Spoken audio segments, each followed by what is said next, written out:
Welcome to the Neg Entropy Chronicles. It's your boy Neg Entropy, and I'm back with another video. So remember to like, share, comment, and subscribe, and click that notification bell to be alerted when I drop a new video. So, Draymond Green was right.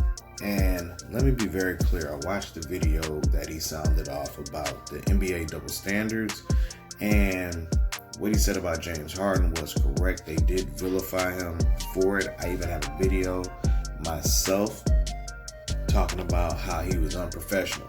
I'm not backing down on that stance because he wasn't professional, because of how he handled things as a businessman in regards to that. But he got what he wanted out of the deal because he made sure he went where he wanted to go, which as a businessman, that's your goal.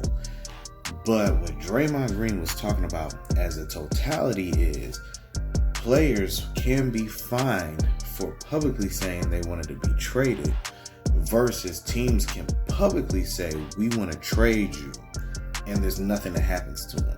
So I've watched different analysts, journalists, whatever you want to call them, talk about it. And some people have a disagreement with Draymond Green, other people agree with him. My thing is, it's interesting that they always bring up the contract. Look at my Dave Chappelle videos. My thing is, yes, you signed the contract, but when you make changes in your career or show that you're more valuable, or you want to make changes because these people that you signed to are not matching the standards in which they originally had when you signed, I feel like there's a portion that should be renegotiated. That's just me. Can't speak for anybody else. But I do believe that renegotiation should always occur when somebody does something different compared to when they were first signed.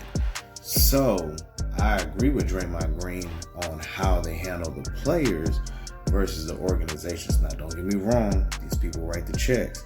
So they can deal with it a little differently because, like Dave Chappelle said, and other people have said, those fine lines in between the contracts can change how they apply or approach a situation.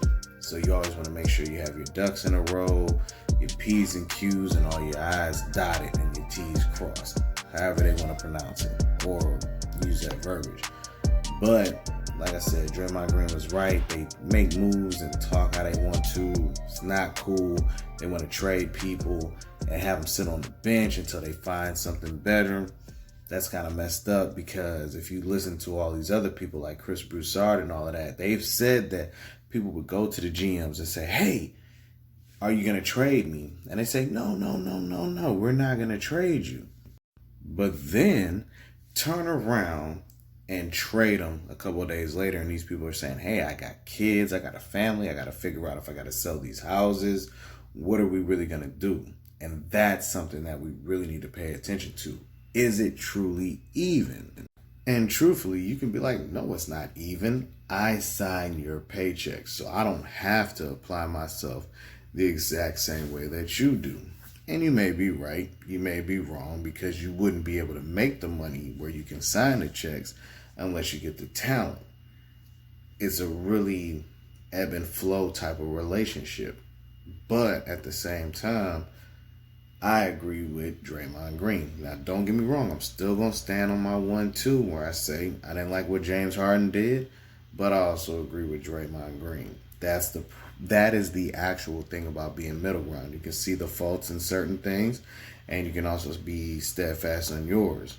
But thanks again. Keep up on these videos because I got way more content coming. All right, everybody. Peace.